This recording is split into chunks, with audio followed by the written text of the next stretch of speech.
Hello, everybody, and good evening. Today it is, that's not part, yeah, that part's not even important. All I know that is 2020. Here we go. 2020.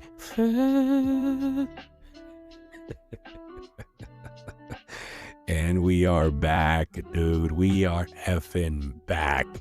So the time right now, it's about 8:44 in the evening. So I will be a little bit loopy, a little bit tired, a little bit exhausted. And I got a lot to catch up with you guys on. So for the past couple weeks, as some of you have known, since we've kind of gotten ready for the whole Halloween festivities, I decided to kind of pivot and change up the podcast a little bit. And I wanted to have a couple of scary stories and spooky time in observance of the holiday.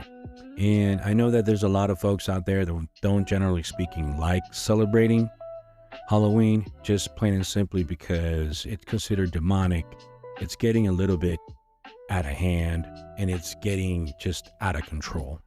So I know that those particular episodes are not necessarily destined for everybody's cup of tea.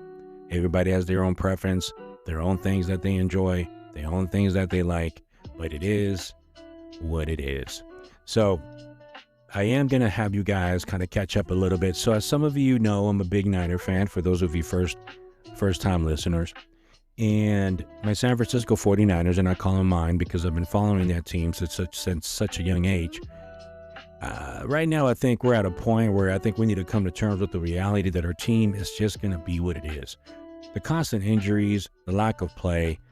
I mean, shit, we got our asses whooped by Houston. But again, that was expected because D'Amico Ryans, their head coach, used to be with the San Francisco 49ers. So I'm not surprised, or I wouldn't be as surprised if the guy already knew what our game plan was going to be prior to the game, or at least had an idea where he was able to kind of pivot and plan it accordingly and basically just kicked our team's ass. And that's exactly what happened. Now we had additional injuries this past week, and now Mac Jones is possibly going to be playing again. And we're still thin in the herd. I mean, at this point, I don't know. I mean, we're 5-3, so technically speaking, we still have a chance. But the Rams still look good. The Seahawks are still rocking and rolling. So the odds of us actually having a winning season are going to be a little bit difficult. But then again, you never know. That's why I play the games, right? They might turn this shit around and be completely fucking different after everything's all said and done. But apart from that, my daughter had a couple of soccer games and a couple of tournaments this past weekend that were phenomenal. I think I mentioned before that in the previous couple games, a couple weeks ago, the team was finally being cohesive and playing extremely well and actually creating opportunities and doing great. They had 4 straight victories a couple weekends ago. They rode that momentum into the most recent tournament. They won their first game 4-1. They won the second game 4-1. They went to the third game on the second day. The winner of that one, they won that one 4-1. Actually, no, 4-0. And then they went on to the final. Now, so they rode the hot streak. We're talking about like what? 1, 2, 3, like a 7-game winning streak. And man, I'm telling you that it was phenomenal. Even some of the teams that we played, one of the teams in particular that we beat to get into the final hadn't lost a game in probably like 2 seasons. Now, mind you, they're from a different league than we are, so their skill level and their skill set might be a little bit different. But even those parents were amazed as to how great we were. Now, again, our team still has some issues, still has some imperfections, things that we lack, but overall, the girls did great. Unfortunately, in the final game, shit, man, I kid you not, we had like maybe 20 opportunities to put the ball in the net. It just didn't happen. In soccer, like I said, it goes either wide left, wide right. You either have it or you don't. Our girls were just booing the shit out of that ball. Unfortunately, they were going straight to the goalie. Their goalie was decent. I'm not going to take that away from that particular player, but the balls were going straight to the goalie. There was no left or right or kick or nothing like that. There was nothing extra that the goalie was doing that would have made you be like, damn, man, that girl's phenomenal, right? The girl was good, though. I'm not going to take that away. So, unfortunately, they went into penalty kicks, which, as some of you soccer fans know, you're rolling the dice on that one, dude. Once you go to penalty kicks, it's basically every player takes a shot until somebody misses. It's either the pressure on the player is too much and they miss, or the pressure's too much on the goalie and they miss. It's a mental game at that point. And unfortunately, our girls came up 1 goal short. They lost the final after having a great freaking playoff, a great freaking season, and a great tournament. So now we're going to State Cup. So we'll see how that goes. And I think one of the State Cup games is tomorrow, I believe. But apart from that, what else has been going on? Oh yeah, the chat with my family. Damn. I think I mentioned this before that I'm part of this chat with my nephews and one of my older cousins whom I look up to like my older brother. And the commentary in the chat is so damn diabolical. And what I mean by that is the humor that everybody has. I mean, we're talking about kids that are in their 20s, kids that are in their 30s. I'm in my 40s. My cousin is in his 50s. And you can honestly just kind of visualize or imagine the debauchery of shit that's being said in the chat. But it's funny shit. I mean, I don't know if some of you have that type of family engagement with your nephews and your niece. Oh, that's the fucking kicker. My niece, she's the only girl in the chat. And mind you, when somebody goes on a fucking rant, I mean, dude, it's just not stop. We're talking about 98 notifications. I mean, you could put your phone down, go take a shit and go somewhere, go out with your buddies, come back. You'll have 140 notifications and it's just fucking nonsense, right? I mean, the jokes are morbid, twisted. I mean, that's our humor.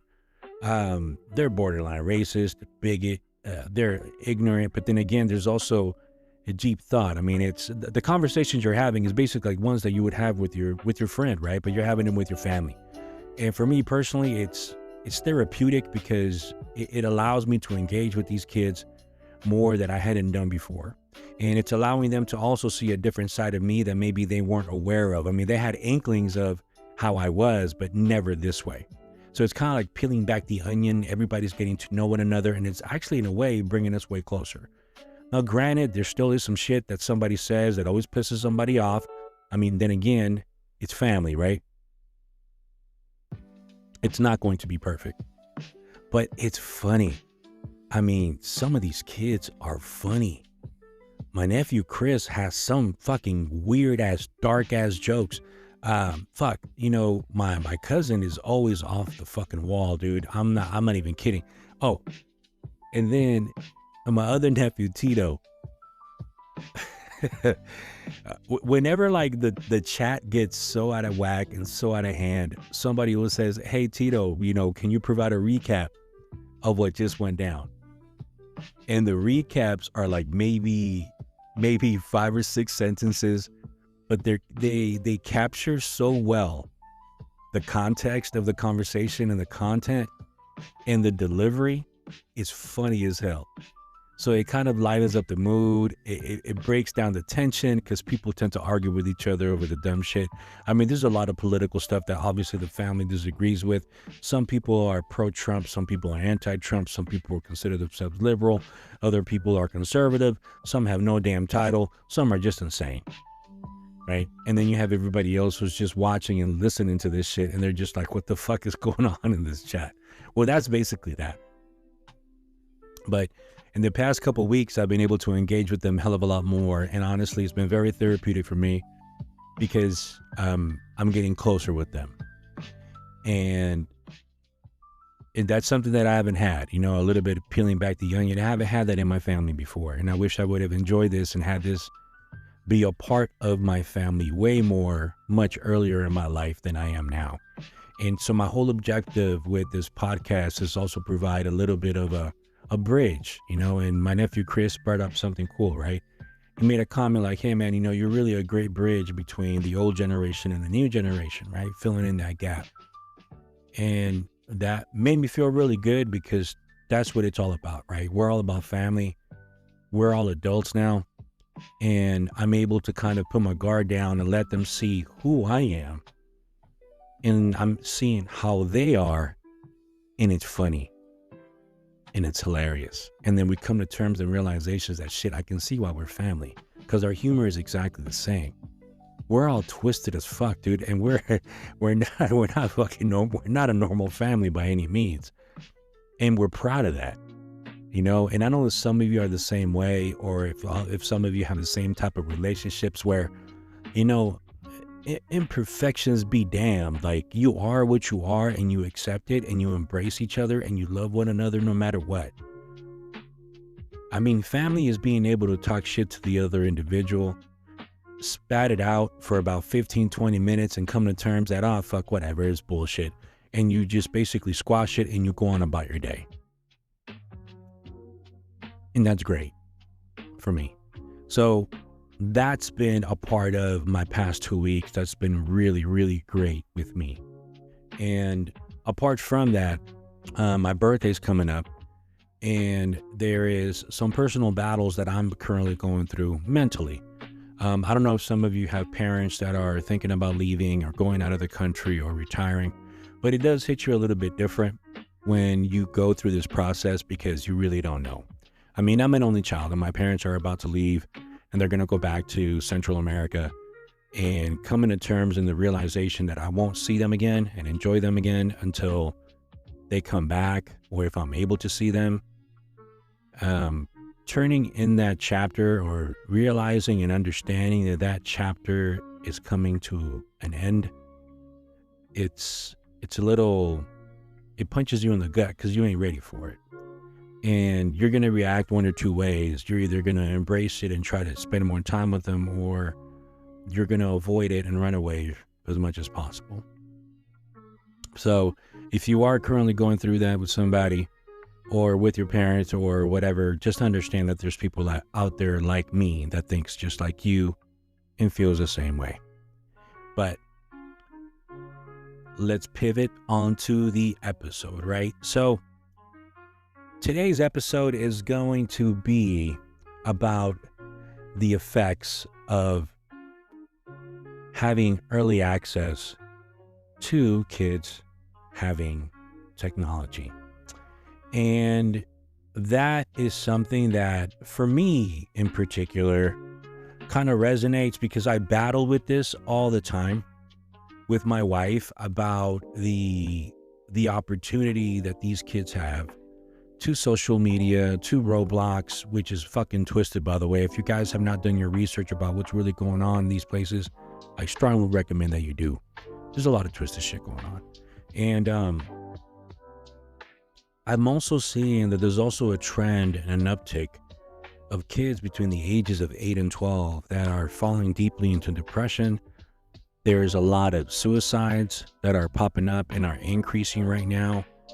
And for a 9-year-old and a 10-year-old and an 11-year-old to feel so depressed and so bullied that they literally choose that path rather than dealing with their own situation, that's a major big problem.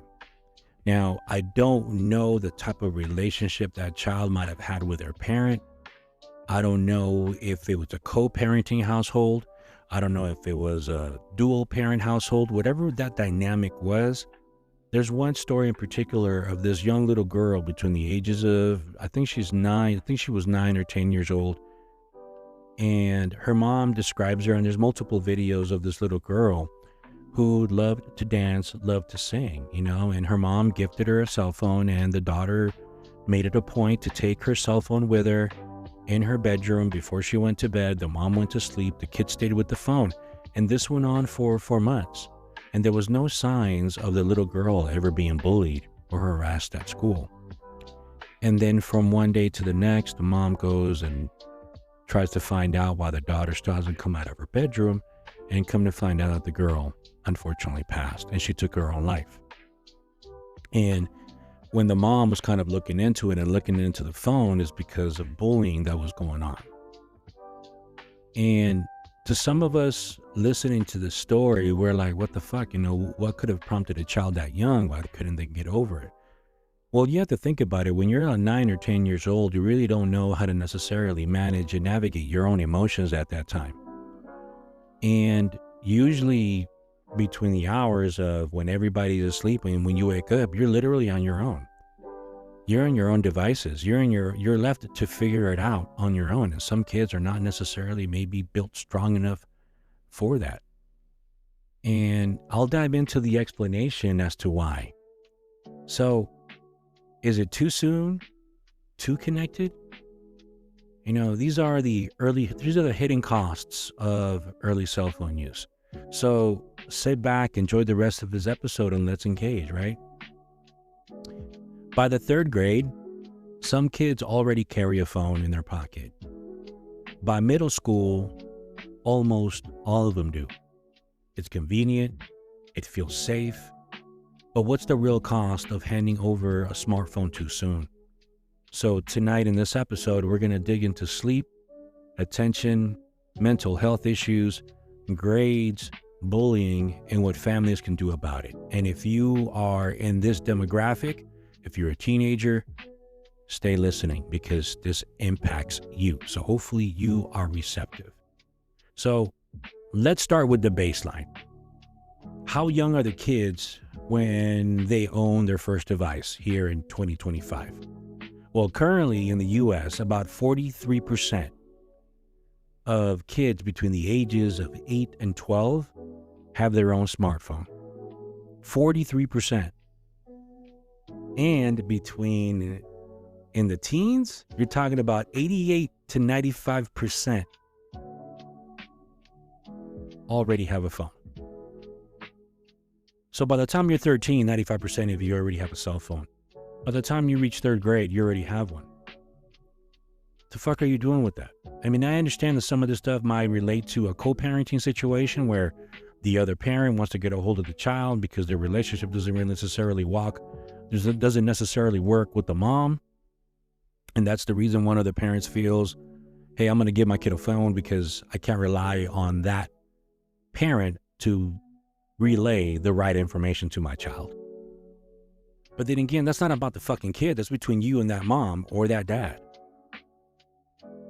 You get what I'm saying? You're impacting the child and you're giving them a cell phone because you want to get a hold of them rather than just working on the relationship between you and that person. And I've discussed this on previous episodes before. If you cannot have a normal relationship with your ex and they refuse to relay the information to your child the right way in a healthy fashion, then it's time to get the courts involved. Because obviously what I'm going to dig into is just ain't working. So 43% between 8 and 12 have their own smartphone. By the time you're 13, 95% of you do. Looking even younger, nearly 1 in 4 children have their own cell phone by the age of 8. And 40% have a tablet by the age of 2. And that's according to the most recent census in 2025. I'm guilty of it. All of us are. All of us have our cell phone and trying to get our kids to listen, and we give them our cell phone and give them some sort of tablet or social media to calm them down. Like, it's so bad, it is such a norm that pediatric groups aren't even handing out a single safe number of hours anymore. Instead, the American Academy of Pediatrics recommends a family media use plan, custom rules for each family rather than one size fits all, because we'll come back to that. So, what's the first thing that usually goes when you deal with too much cell phone use at such a young age? Well, sleep. That's the very first domino. If we had to pick one domain where the phones hit the hardest in kids in early teens, it's sleep. And sleep is the first domino that knocks down mood, the learning, and the health. So most recently, in a broad review, found that 90% of studies, 90% what the oh shit, sorry guys, it's 9:03, all right? Just bear with me. All right, a broad review finds that 90% of the studies link screen use to later bedtimes and or shorter total sleep in youth. That impacts their mental health. Too much blue light exposure from the phone in the evening suppresses its melatonin and delays its onset. If some of you don't know what melatonin is, it's what your body produces to relax you and allows you to go to sleep. In one lab comparison, 2 hours on an LED tablet cut melatonin by 55%. 2 hours, cut it off by 55. 1.5 hours later versus reading a print book in dim light, it doesn't work. It just doesn't work. When you have at least 2 hours of being on a phone, it's going to take you 4 to 6 times longer to even fall asleep. And that's a fact. My teenager's guilty of the same thing. She takes her phone with her. She's on that phone until freaking 11 o'clock at night, 11:30, 11:45. She probably realistically does not go to bed until about 1:30, 2 o'clock in the morning. The fact that these kids are able to get up again at 6 o'clock in the morning and get themselves ready for school, it's a fucking miracle. But it shouldn't have to be that way. So here's a practical, hopeful finding. Okay. When adolescents aren't allowed to keep phones in their bedrooms, they sleep about 33 minutes more on average per night. Stricter no phone in the evening rules at about 66 minutes in school nights. That's not a theory. That's measured sleep time. Those are facts.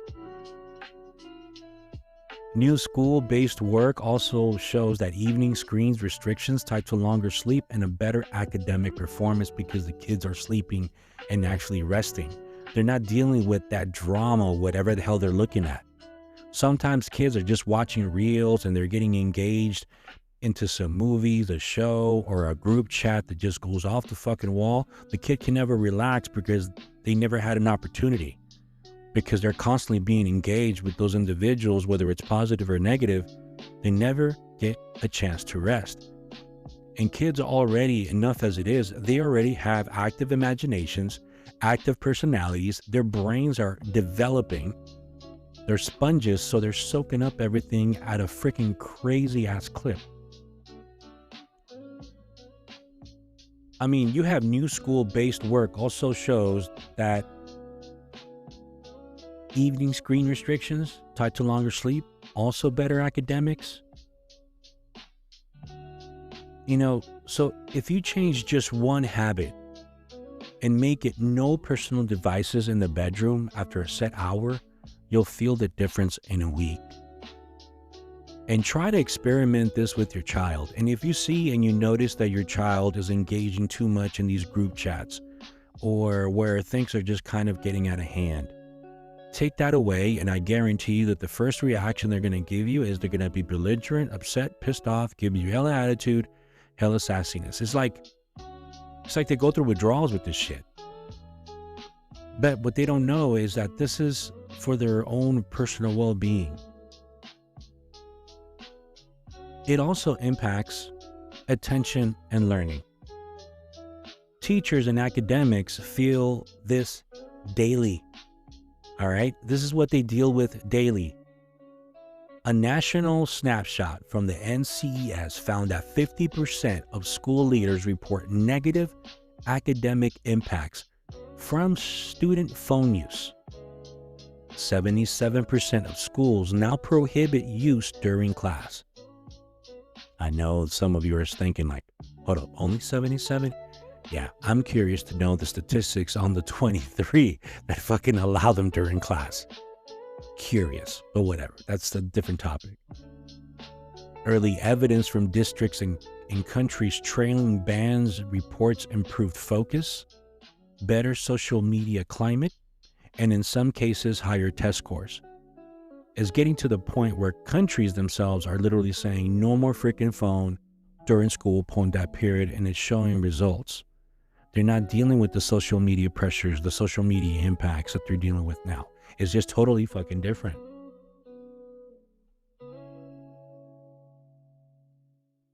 Though, however, you have to be mindful that not every study finds grades, gains, and implementation, but it matters. So it's important nuance, right? The bans aren't magic. For example, in the UK, Study found that overall well-being and grades didn't automatically rise just because cell phones were banned, but the bigger picture total use and habits outside of school, that's why we pair school policy with home routines, because they go hand in hand.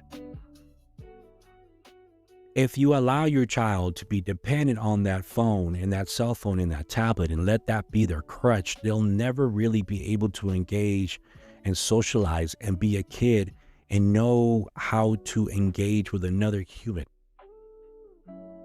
And that's some of the problems that we deal with now. I don't know if some of you know, or maybe some of you listening, the reason why you find it so difficult to engage and have a normal conversation with another adult is because you're not looking at a screen, texting it with a meme or an emoji.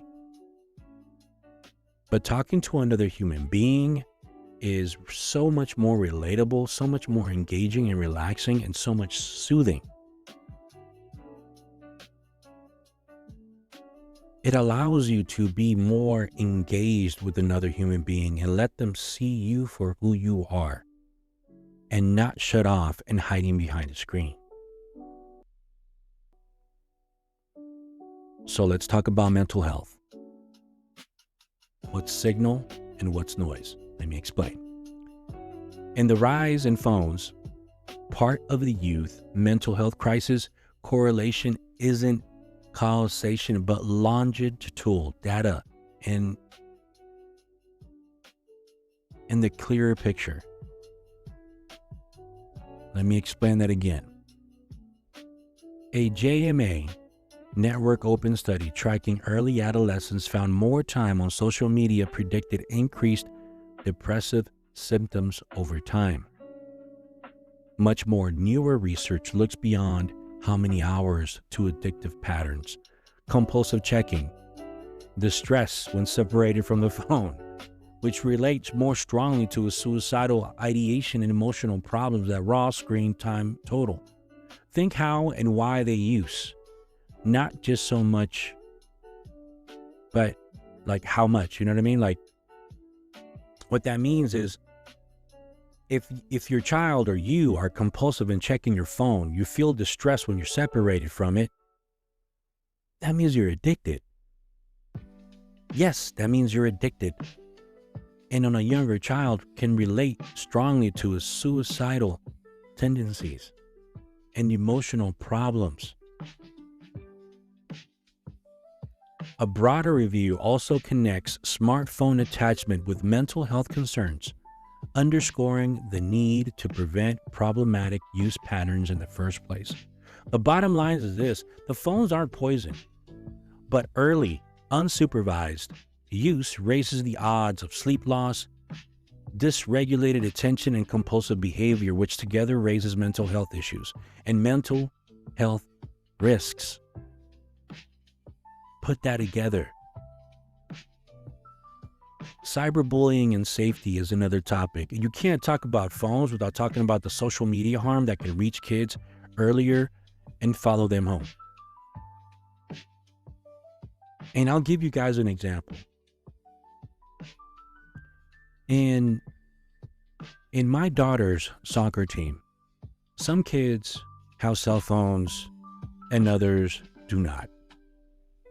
The ones that do, out of innocence and pure joy and just kids being kids, created a chat. Now that in itself was already dangerous as it was, because this shit could have gone way worse, and it did. And all it takes is for one individual in that group chat to start making jokes or making fun of something or making light of a situation that it just spirals out of hand. And that's exactly what happened. And this group chat got so freaking out of hand that the parents needed to be involved, because now the kids' feelings were being hurt. There were some mean things being said in this chat. I mean, these are teammates, all right? Now, but then again, these are kids. One person's humor is not going to relate or translate well with another.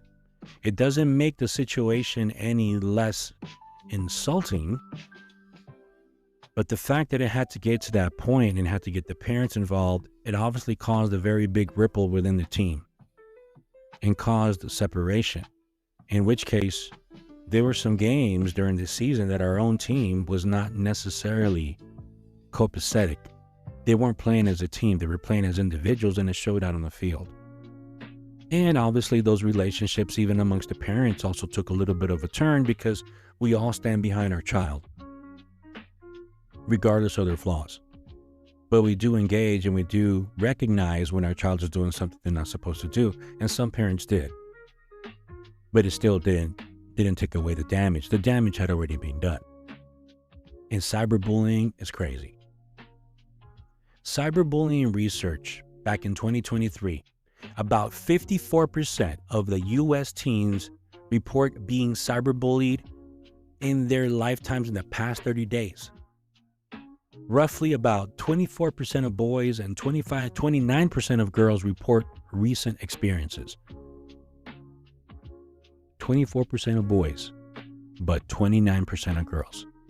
At such a young age, for them to experience cyberbullying when they're freaking teenagers, dude, that ain't good. They're still growing. A recent study in the BMC Public Health found that cyberbullying exposure can produce PTSD and should be considered an adverse childhood experience, threatening the case for trauma-informed school responses. For younger users, delay social media as long as possible if you're listening. And when it begins, co-view and keep accounts private. Don't make it public where you can see a bunch of shit or a bunch of other people where they can see your stuff as well.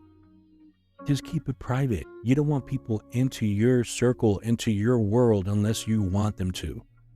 Because people come in with very different bad intentions. Trust me, there's a bunch of dumbasses and fucking weirdos out there, so you gotta be careful. How this translates to physical health. Eyes, posture.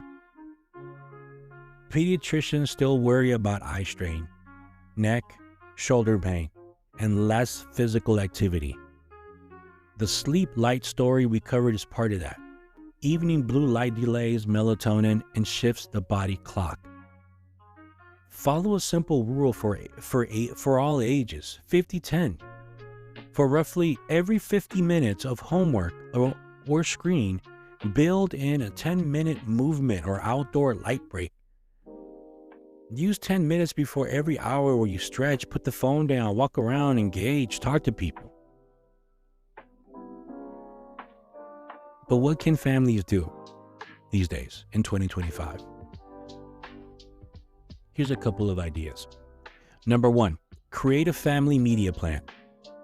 Set a device-free zone, bedrooms, a dinner table, in particular, when you guys are all going to engage at the same time.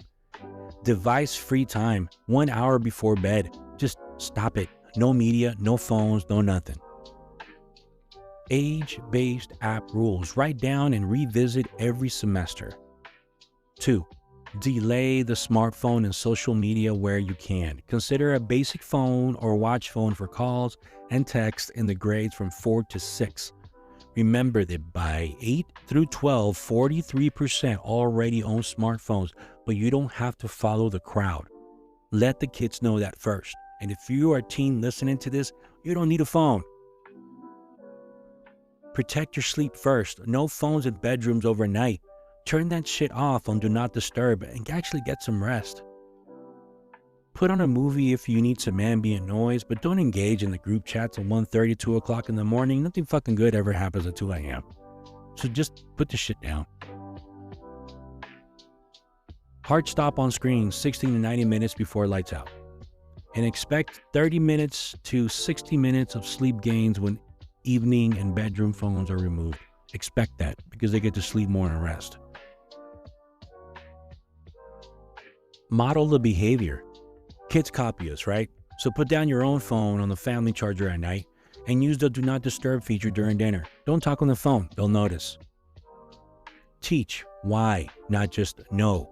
Engaging and talking to your child while you do certain things or why they shouldn't like or engage certain things is a very big task that a lot of us as adults need to do. Explain the blue light and body clock in simple terms. Let the older kids try night shift warm tone displays instead of the blue light, but remind them that the timing change matters more than the color filter. 6. School partnership. Support in-class phone restrictions. Ask schools to pair them with education on healthy use. Evidence shows that focus often improves, and some places see academic gains, but results vary. Implementation and culture count. Parents, watch for problem signs. Look for compulsive checking, panic when separated from the phone, sleep collapse, or grades begin to drop. Those patterns, more than raw hours, track with risk. So be mindful of that. What we owe our kids. Phones are powerful. All right, let's make that very clear. For a 9-year-old or a 12-year-old, they're way too powerful without scaffolding. The research is converging. Protect sleep, protect attention, prevent compulsive patterns, and teach digital citizenship long before social media opens its front door.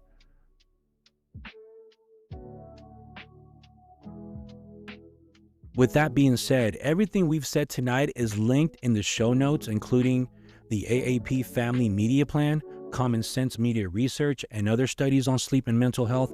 So if you try the no phones in the bedrooms for 1 week challenge, tell me how it goes. I want to hear from you and the wins and the hard parts. So, with that being said, thank you so very much for joining, for listening. I hope that all of you have enjoyed today's episode, but I do want to close the loop on this one thing and put a bow on it. And I want to make that very clear. There's nothing wrong with you having a cell phone. Parents, there's nothing wrong with you giving a cell phone to your child. But setting restrictions and boundaries, engaging and having a conversation is key. We cannot be or have that extremist approach in which basically it's my way or the highway, or definitely no, or definitely yes. And if you're going to say no, kids these days, they are more receptive to an explanation as to why. They're at the why stage. Understanding why bullying happens, even if it's a joke or innocent in its intention, it can hurt somebody's feelings, and words hurt. And they're also heard differently through other people. It's all about delivery. So understand that. Observe and watch your kid and their behavior and their patterns. If you see them becoming a recluse into themselves and have them be stuck on that phone, not wanting to engage or socialize, is because that child is going through some shit that they're waiting for you to engage with them. And the first and initial response that you're going to get from that child or teen or that individual is going to be, I'm fine, I'm fine, I'm fine. No, they're not. If they are changing their habits and being completely different of who they are they're becoming complacent, and you are allowing it. Do not be a permissive parent or a neglectful parent. Do not be authoritarian, be authoritative. And if you've heard different episodes that I've put out there, that's a very, very big difference between the four. You talking with your child doesn't mean that you're going to be their best friend. But believe it or not, that child, when they realize that you are giving a shit about them and their well-being, and that you actually are taking an interest in their well-being, they are more receptive to you and more able and willing to communicate with you the only way that they possibly can. It won't be perfect. It's going to be rough. They're basically, if you are dealing with a child that is not used to expressing themselves in a way that you're going to be able to understand, it's like walking for the very first time. They're going to stumble. They're going to fall on their face. You're going to be confused. There's going to be a little bit of fear. But you're going to have to engage with that child and that teen and make them feel that it's okay for them to talk to you the way that they want to. They need to vent. Once they vent and you weather that first initial storm that's going to come to you, it will settle, because you're going to be able to hear what they're really going through. But let me give you the other side of that coin. When you start engaging with your children and you start opening up to them and you guys start having a conversation, they're going to flip it back on you and ask why you are the way that you are. And you have to be strong enough to not BS those kids and tell them the fucking truth. Because maybe you need also that internal healing yourself.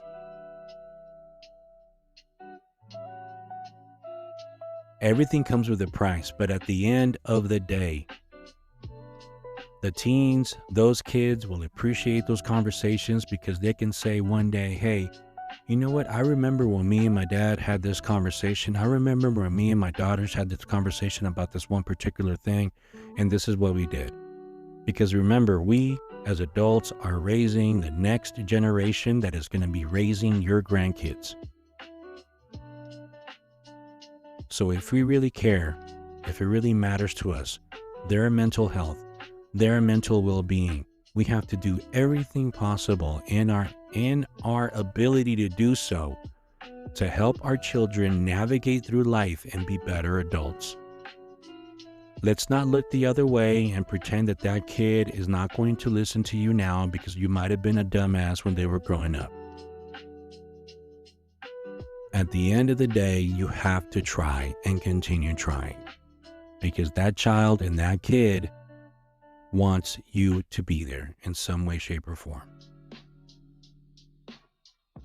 So I leave you with this one particular thing that I tell, and I've said in a lot of episodes: engage and show interest in your child. If you want them to show interest in you and listen to you and follow your advice, you have to set the tone, set the ground rules. And if you are co-parenting, and like I've said this before a couple episodes ago, if you are the only one engaging with that child and showing them the way it's done, and the other person is not engaged, take them to court. Do not co-parent with another individual that does not show the same dedication, love, or interest in raising your child. But do not also punish that child because you're mad at the other person. Let's not take it out on them because we fucked up. Because we did not do good in our relationships and in our own choices. Do not take it out on those children. Break the cycle. Don't embrace it. Especially if it's a bad one. So anyway, I think I'm going to repost this episode tomorrow. With that being said, like, subscribe, share, comment. Hopefully you guys have listened through the whole entire thing. Apologies for a couple of miscues. And apart from that, tomorrow is going to be, I believe, a state cup game. The San Francisco 49ers play tomorrow. My fantasy football team is on a roll, which I will dive into tomorrow. My daughter is a year older today. Today's her birthday. Got a few more hours. I'm about to go downstairs and go watch a movie with the rest of the family. I recommend that some of you do so as well. Grab your coffee, cigar, whatever it is, whatever you want to do with the rest of the night. If you're done with this episode and you want to listen to some spooky shit, listen to the scary stories as well. They're about 45 minutes to an hour long, 30 minutes is the short one. Enjoy it. Have a wonderful and a beautiful and a safe Halloween. Also, quick tip. If you're going to be going out with kids, make sure you double check their candy before they put that shit in their mouth. Because there are fucking weirdos out there putting shit in candy. I don't know why they do it. I don't know if they get a kick out of it, but just be mindful of that. But if you did all that, have a safe, beautiful, and wonderful evening. God bless you. God bless your family. Thank you for listening. I appreciate you. So like, subscribe, enjoy, and I'll see you on the next side. Thank you very much, and have a good night.